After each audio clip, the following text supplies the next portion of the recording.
Ya han pasado más de 200 días del inicio del conflicto entre Rusia y Ucrania. ¿En qué etapa está? Esto es Realpolitik Room.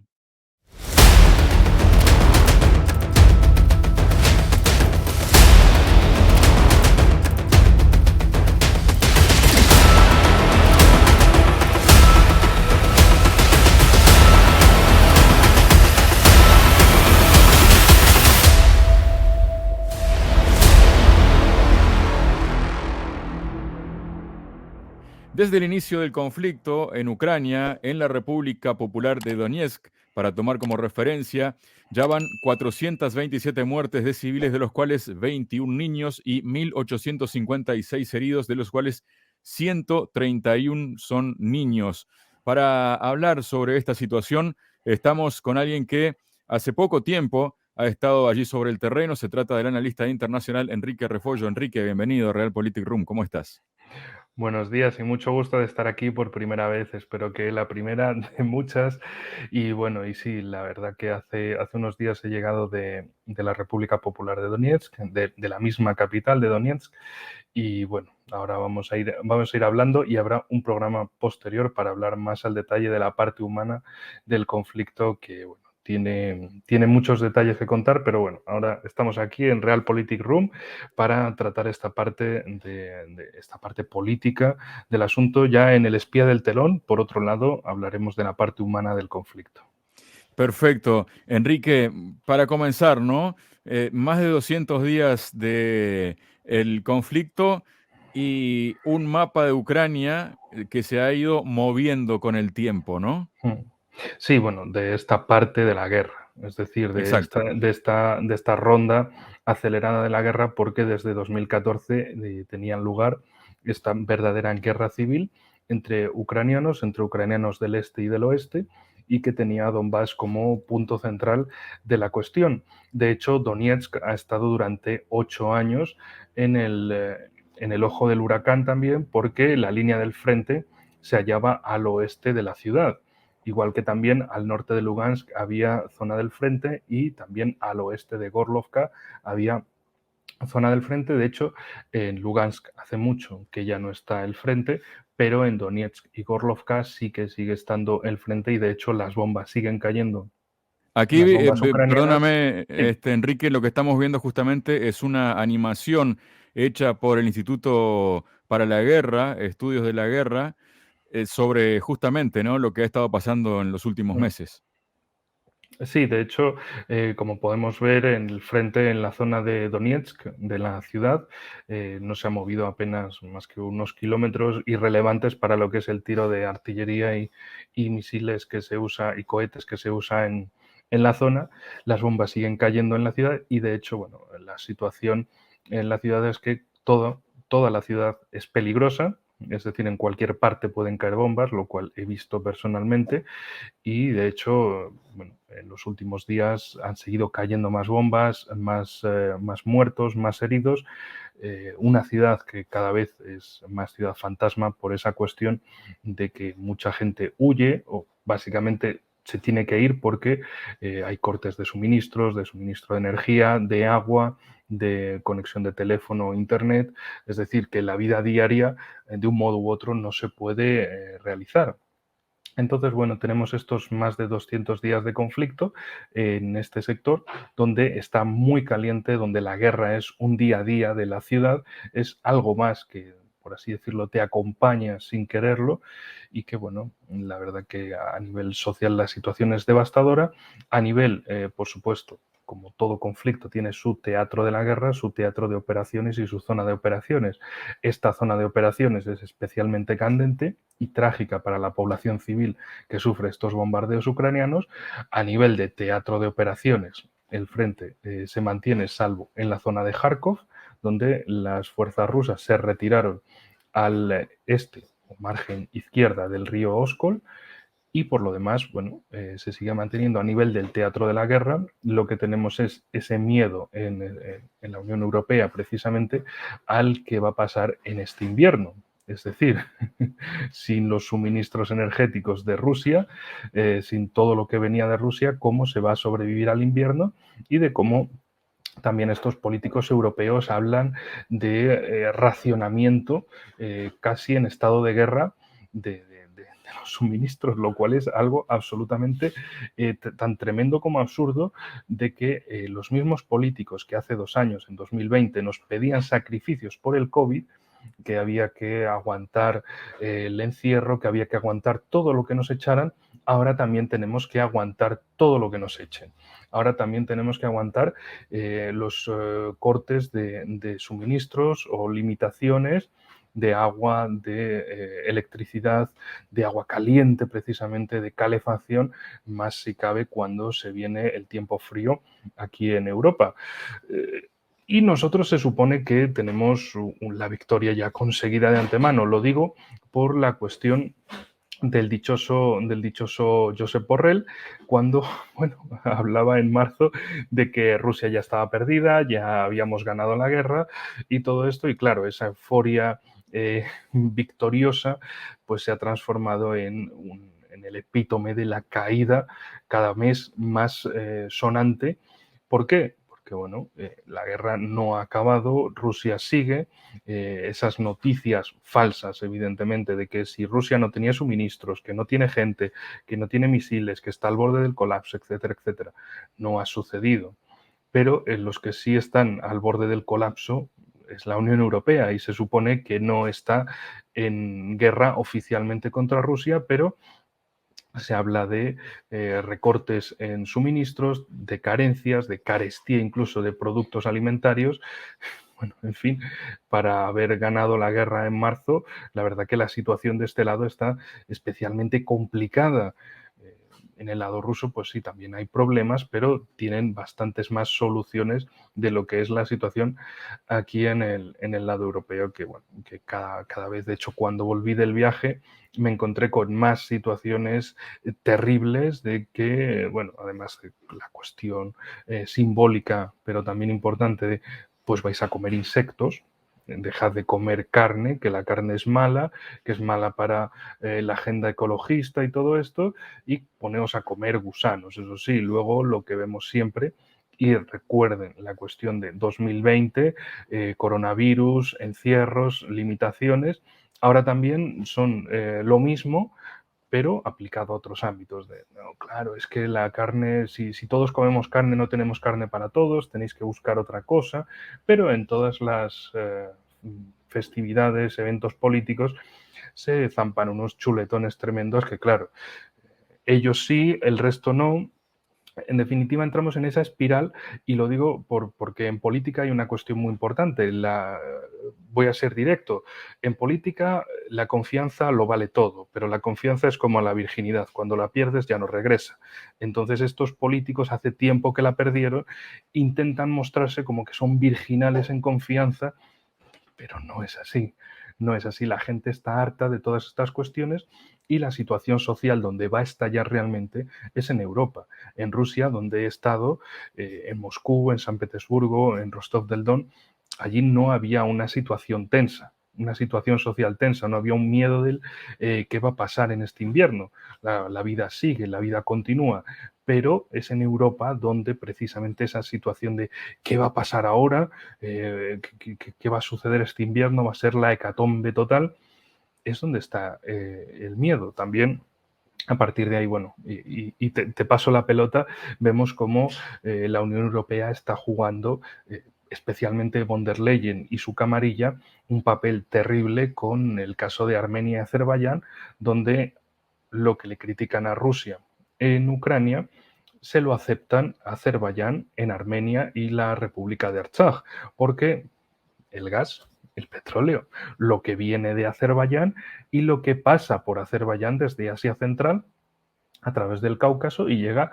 por Turquía a Europa e intentan buscar desesperadamente ese reemplazo al suministro ruso a través de un suministro, en fin, de Asia Central, de Oriente Medio, pero intermediado por Turquía. Y sabemos que las intenciones del nuevo sultán turco de Erdogan no son precisamente las más amables hacia Europa y que ha utilizado años atrás, desde 2015 el tema de los refugiados de Oriente Medio como un arma de guerra contra Europa, es decir, un chantaje del tipo, si no me dais financiación, dejo de detenerlos y os mando más refugiados. Papel similar al caso de Marruecos en el lado occidental de Europa, que afecta precisamente a España. Enrique, hablabas de cuestiones políticas, ¿no? Que están vinculados justamente al conflicto. Y bueno, luego de que las fuerzas ucranianas lograran que las fuerzas rusas retrocedieran en Kharkov, se dio la tercera visita precisamente de la presidenta de la Comisión Europea, Ursula von der Leyen, ¿no? Sí, en todos estos casos quizá en el lado ruso no se dan cuenta de la grandísima importancia que tiene la propaganda, el uso de cualquier evento en favor, sino que el lado ruso se centra en que tenemos un plan, un programa, un calendario, hay que cumplirlo y ya está. Y pasamos de todo lo demás. En el caso de la Unión Europea tienen que vender a los ciudadanos de los países miembros que van ganando y cualquier eventualidad, cualquier éxito de las fuerzas ucranianas lo tienen que vender como un éxito básicamente de toda la acción europea, de toda la ayuda que se ha enviado en tanto a armas, dinero a Ucrania y que por eso pues básicamente es la demostración de que sí se puede, hemos conseguido una victoria, no pregunten nada más que la hemos conseguido y ya está, que no se analice nada más, lo importante es el mapa, el símbolo, el detalle, el gesto y a partir de ahí continuar la muestra de que hemos ganado. Eso sí, que nadie pregunte por las bajas ucranianas, no pasa nada, eso no cuenta. Lo que importa para estos políticos es lo que ganan mediáticamente, la gestión de imagen del producto mediático a vender al público occidental, al público europeo precisamente. Y en este sentido, pues sí, han conseguido una victoria. El coste, bueno, el coste en vidas, pues eso no pasa nada, eso hay que ocultarlo, como lo llevan ocultando desde el principio. Porque si se tuviera constancia de todas las bajas ucranianas realmente, desde luego habría un problema ucraniano interno muy grave de cómo se está luchando, qué se está haciendo, dónde se está perdiendo la gente, por qué no se habla nada y que de hecho esto se encaja con la cuestión de Izium, de ese cementerio de soldados ucranianos que están debidamente registrados, que el lado ucraniano se desentendió de ellos porque eso significaría precisamente reconocer parte de esas bajas y afear esas estadísticas que harían un gravísimo daño y siempre harán un gravísimo daño a la parte mediática del relato victorioso de que todo va bien, de que seguimos ganando, pero sin mencionar de ninguna manera el coste de cualquiera de esas operaciones. No digamos, por ejemplo, de la debacle que han tenido en Gerson, en el sur, con su ofensiva. En ese caso, las tropas rusas estaban debidamente preparadas y los han repelido. En el caso del norte, en Kharkov, ahí se retiraron a una posición más ventajosa, el río Oskol, y a partir de esta situación, pues mantener la defensa y desgastar toda esa línea de avance ucraniana y de un modo u otro pasar a la contraofensiva, pero todo, digamos, en el lado ruso, siguiendo un plan militar, que claro, por supuesto, tiene sus problemas mediáticos. En el caso occidental es seguir un plan mediático sin mirar esa parte de vidas humanas, esa parte del costo. Hay otro elemento también muy importante y es la justificación de que las armas occidentales funcionan. Esto es un elemento fundamental a entender porque precisamente Estados Unidos, en primer lugar, como principal suministrador de armas a Ucrania, es lo que ha hecho durante todos estos meses de conflicto renovado en este escenario. Mandar armas, pero no mandarlas todas de golpe, sino ir mandando de poco en poco. ¿Para qué? Para aprovechar ese beneficio de ahora vamos a mandar este arma milagrosa que va a cambiar la guerra. Bueno, no la cambia, hay que venderlo como que es un éxito para que los demás países miembros de la OTAN compren ese armamento y luego mandar otra cosa nueva aprovecharlo militar y mediáticamente y seguir así sucesivamente con ese esquema incremental, siempre aprovechando cada movimiento militar para beneficio mediático. Es decir, que para Estados Unidos claramente esta guerra es un negocio, para la Unión Europea es un arrastre en el que se han visto sometidos, que no saben muy bien cómo gestionarlo, sino simplemente dejarse llevar por lo que diga la parte estadounidense. Enrique, ¿cuál ha sido tu experiencia de lo que has visto allí en Donetsk, no en el campo de batalla, pero sí en un día a día que está recibiendo bombardeos constantes prácticamente, ¿no? Y que está causando la muerte de muchos civiles cada día, ¿no? Se pueden ver imágenes de todo esto también, ¿no? Sí, por supuesto, hay diferentes medios de comunicación locales que se dedican a cubrir todas estas cuestiones. En el vídeo, en mi canal, dejaré enlace a diferentes grupos, principalmente en Telegram, que es la red, bueno, ahora se ha convertido en una red social de comunicación, donde mostrar los reportes actualizados de todo lo que está sucediendo, de dónde ha caído una bomba, heridos, muertos, etcétera, etcétera. Eso, por ejemplo, que estás poniendo ahí es pleno centro de la ciudad de Donetsk, una zona que precisamente donde he pasado montones de veces y que, bueno, allí en definitiva lo llaman la lotería. Y si te toca la lotería, pues acabas así. Y ya es una cuestión terrible, pero normalizada, porque la vida sigue, la vida tiene que continuar y tú simplemente cada día sales a la calle, cada día te levantas porque, bueno, te puede tocar en la calle o te puede tocar en casa, te puede tocar en cualquier parte esa lotería y simplemente es algo con lo que se sobrelleva. Es un problema que existe, pero hay que seguir viviendo, hay que seguir haciendo, digamos, la vida normal dentro de lo que cabe y es esa terrible normalidad que en Occidente, que en Europa no nos damos cuenta de salir a la calle y no saber bueno, si es el último día, si vas a regresar en una bolsa, vas a regresar en pedazos. No se sabe nada, no se sabe porque está esa lotería.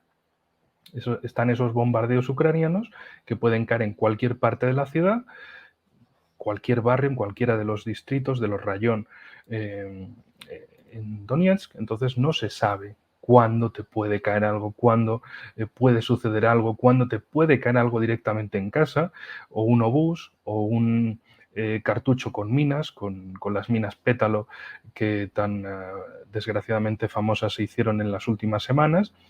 Siempre también recomiendan no pisar la hierba, no pisar jardines, porque esas minas son de color verde y se pueden confundir con, bueno, con, con, puedes pisar una mina accidentalmente en un jardín. Entonces siempre dicen hay que pasar por zonas limpias, zonas donde claramente se sepa que no hay nada de eso. Y, bueno, por otro lado, vivir con la espada, con la lotería que te puede caer en cualquier momento, en cualquier lugar, y es difícil de expresar también por el ruido, el sonido de los diferentes elementos de artillería, contraartillería, artillería antiaérea, paso de aviones, aviones rusos principalmente, que sobrevuelan la ciudad a baja altura, y es esa situación, sensación terrible de no saber si ese día puede ser el último.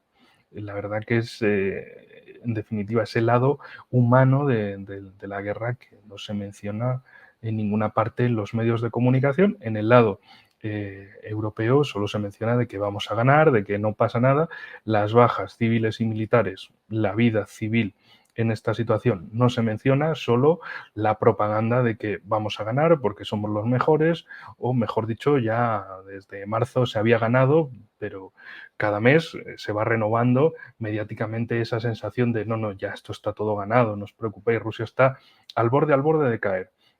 Y eso lo llevan diciendo desde marzo. volvemos a la situación de antes. En 2020 también se pedía sacrificios y cada mes se decía, no, no, ya está, ya pronto terminamos.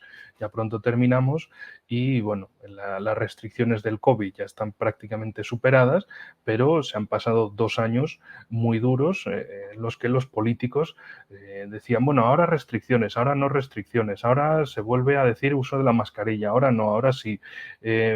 La gente sí, pero los políticos en sus eventos no. Ahora se dice cosas similares, de sí, claro, que haya restricciones para los demás. Lo que vimos, por ejemplo, en los primeros meses, marzo y abril, donde decían, no te duches más que una vez por semana, no gastes calefacción, o en verano no gastes aire acondicionado, o ponlo a tal medida, porque no hay que darle dinero a Putin por la energía y todo esto. Cosas de, pero ya, la gente que se sacrifique, pero los políticos están haciendo ese sacrificio.